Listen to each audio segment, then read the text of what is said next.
Welcome to the Blue Heart Podcast. I'm your host and conversational guide, Lieutenant Joe Pangaro. This podcast is for you, the men and women of law enforcement, because ours is a noble profession, worthy of your heart, your passion, and your life. Now, let's get to the heart of the matter. Hello, everybody. Lieutenant Joe here. You know, one of the things that we can find ourselves in is a vehicular pursuit. Now, vehicle pursuits, let's deal with these things realistically first. First of all, a vehicle pursuit is a very high adrenaline activity. If you've never been in one, if you're new and you've never been in a vehicle pursuit driving the vehicle, it is a crazy experience. It can be absolutely deadly to you and to pedestrians and to the people you're chasing. It can also be an effective police tool to capture a suspect. So in our modern world, we know that we all have some kind of a policy, whether it's a local department policy, a county policy, a state policy, or federal policy that dictates how we will behave during a vehicle pursuit. So the first thing you have to do is understand the vehicle pursuit that covers you and your jurisdiction.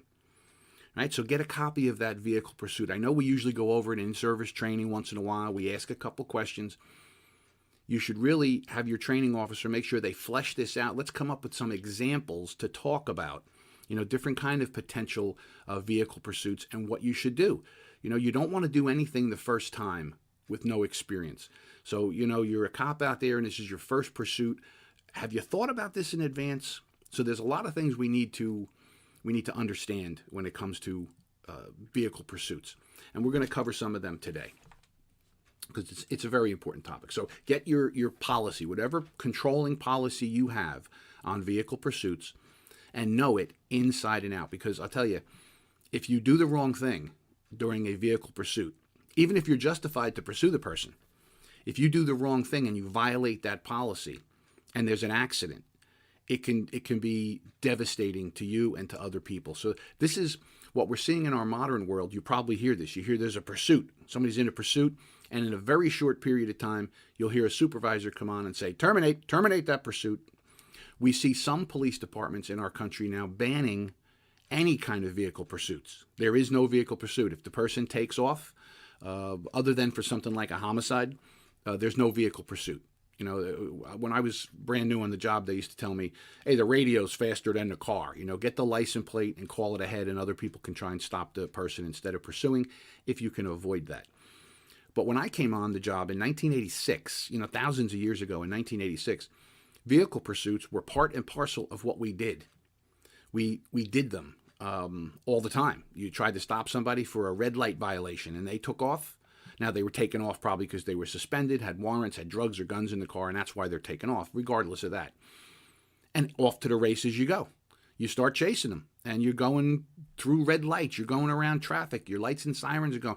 It is an adrenaline rush. I found them to be very, very exciting. I would be lying if I didn't say they were. They were a little nerve-wracking, especially when you're going through traffic and people are stopped and it's a busy area and you're pursuing somebody. It can be a little nerve-wracking as well as exciting. But we have to understand the rules that govern our behavior behind the wheel. Then we want to ask ourselves a couple of questions. Based on the rules, whatever policy we're following, is this pursuit worth the potential danger?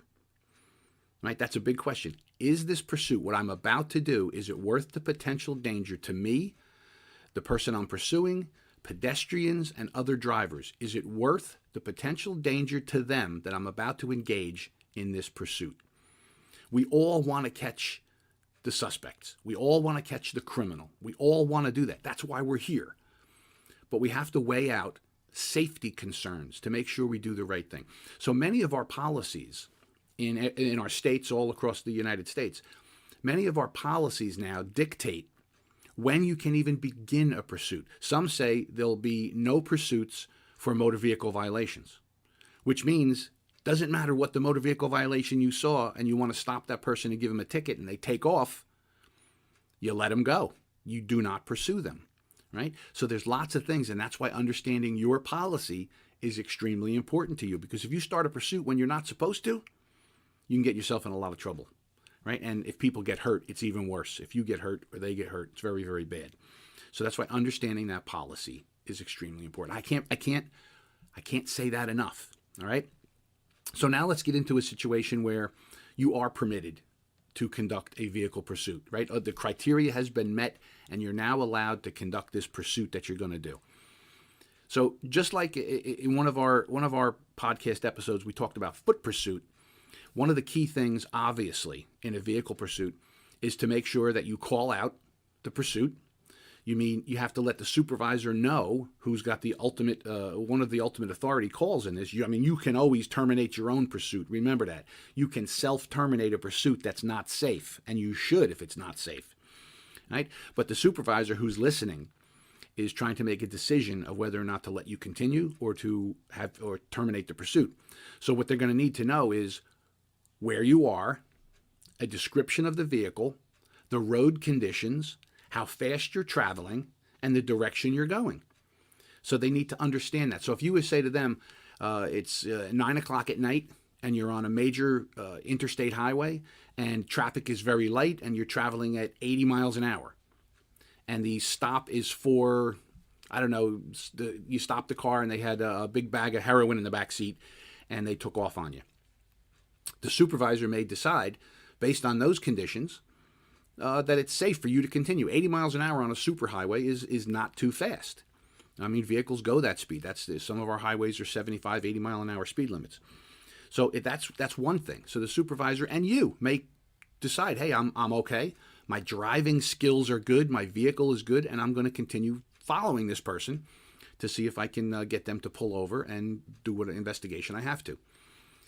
On the other hand, if you were to say it's 3 o'clock in the afternoon and you're on a highway that has strip malls all over it, that there's people crossing, you got people with bicycles all over the place, and there's traffic in and out, and the speed limit is 50 miles an hour on this highway, and you're up to 75 now, cutting in and out of people, going through red lights, that's not very safe, right? We might want that arrest, but I'll tell you, that's not very safe. And as a supervisor, if I heard that, I would terminate that pursuit. So understanding the elements that you need to actually have the pursuit is important first. Then you have to make sure you give the supervisor and everybody else listening as much information as you can. The license plate is important. They could start running it. Now they know who that person is. They know where they live, right? You could probably send a car to their house and wait for them to show up. So all of that is important. Describing the driving conditions, the speed you're going, where you're going, so that the supervisor can make a good decision. Now, I cannot stress enough the responsibility you have as the person behind the wheel. If it is dangerous, you should terminate that pursuit. Now, of course, depends on the reason that you're chasing somebody. If you're chasing somebody for drugs or shoplifting, or they committed a burglary, you're going to really want to go after them. An aggravated assault, something like that. No matter when it gets, the more serious the crime is the person committed or is suspected of, the more tolerance there's going to be for continuing a pursuit. That's basically one of the touchstone points. What is this person wanted for? They're wanted for a double murder and they're taken off. I'm going to probably let you go a little further than I would if it was for a shoplifting or for a burglary suspect or something. You have to know that as well. Self-terminating a pursuit is not a weakness. It is a strength, right? Don't let anybody tell you anything different. If it gets dangerous, stop the pursuit. And here's some of the considerations you have to have. What are your driving skills, right? We all want to think we're Mario Andretti, right? I could drive anything with this cop car. What are your real high-speed driving skills? Do you practice it? Do they ever take you out and take you to a track somewhere and have you practice high-speed driving skills? Or do we just all assume everybody could do it, right? So you have to know yourself. What are my skills and what are my limitations? And if you have a limitation and you want to get better, practice, right? If you're really good, that's great. That's a good thing. But we have to know ourselves and our limitations. Number two, you have to know your vehicle. What is your vehicle's capabilities? Are you driving one of these big SUVs that could roll over if you make a sharp turn? Or are you driving a patrol car that's really a piece of junk that shouldn't even be on the road anymore? But you know what? We all have cars like that. Do you have a car you drive every single day? It's your assigned car. Maybe it's assigned, it's a take-home car. You take very good care of it. You make sure it's in top shape and ready to go. That's excellent. But what if you have a car, you get there, you get assigned to a car, and your assigned car is out of service that day, and they give you a different one, and it's not quite your car. You're not used to it. Every car drives a little bit different. Even the same models of car drive a little bit different. So you need to know the capability of your vehicle. What can it actually do? How is its performance? And how can you handle that vehicle safely? Right? So these are some important points to understand about a pursuit. So like I said, the more serious the crime, the more you're going to want to go after this person, but we have to always consider safety. If you look at the news and read social media news and all that, you will see that every year there's a police pursuit that goes very, very bad. And either the officer gets killed, the suspect gets killed, or an innocent person on the side of the road or in a vehicle gets killed. We don't want to be a part of that. We don't want to cause that kind of a situation. We all want to catch the bad guy or the bad girl. But we have to always remember safety. What are my capabilities? What's the capabilities of my vehicle? Why am I starting this pursuit? Is it safe for me to continue? Am I giving enough information? You get it? Make sure you go over your policy so you know what you're doing. Pursuits are very, very serious. All right. So what factors might you use to self-terminate? What do you think ahead of time? When would I self-terminate? All right. Now, I want to talk to the officers out there for a quick minute that in their state, they're permitted to do what we call the pit maneuver. Okay. The pit maneuver, we've all seen it. We've all watched the cop shows, but it's not valid in every state. Some places you are not permitted to do the pit maneuver, where basically you use the right or left front of your car to nudge the rear of the suspect's vehicle. It's just a slight nudge. You nudge the vehicle, and it normally sends the vehicle into a chaotic driving pattern. Sometimes it swerves, it goes sideways, sometimes it rolls, but it'll go off the road, whatever, and it terminates the pursuit. If you're allowed to do the pit maneuver, and just because you're allowed to do something does not mean you don't have liability and responsibility to make the right choice. Your judgment is what's going to come into play if anybody gets hurt. So in your state, you may have to advise the supervisor. Here's the conditions, and I want to conduct a pit maneuver. And the supervisor may ask you some questions and say pit is authorized. Or it may be totally your decision out on the road. Depends on your state, your county, your town's policy. But if you do the pit maneuver, the same things are important, right? Why are you doing this? Why are you about to shove somebody's car at high speed and it may roll? That person could go flying out. They could get killed. They could hit a pedestrian. They could crash into a tree. You can crash doing a pit maneuver, right? So if you are a pit maneuver community of law enforcement, make sure you know when and how, and you better practice that because it's not an easy thing to do.